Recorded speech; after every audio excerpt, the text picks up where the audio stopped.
மதினாவுக்கு வர்றாங்க. மதினாவுக்கு வந்த பிறகு மதினாவுடைய ஆரம்பத்தில் இருக்கக்கூடிய இந்த குபா என்ற அந்த பள்ளியிலே மஹல்லாவிலே பெருமானார் ஸல்லல்லாஹு அலைஹி கிட்டத்தட்ட 3 வாரங்கள் வரை தங்கினார்கள்.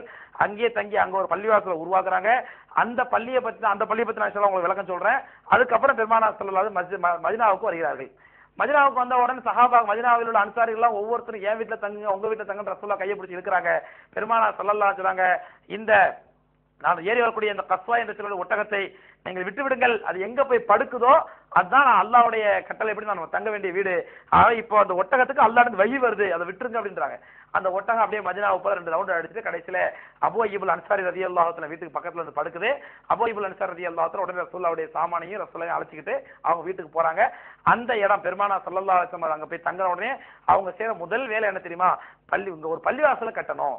இந்த மஸ்ஜித் மதீனா என்பது இன்ஷா அல்லாஹ் கியாமத் நாள் வரை இது ஒரு இஸ்லாமிய கேந்திரமா இருக்கும்.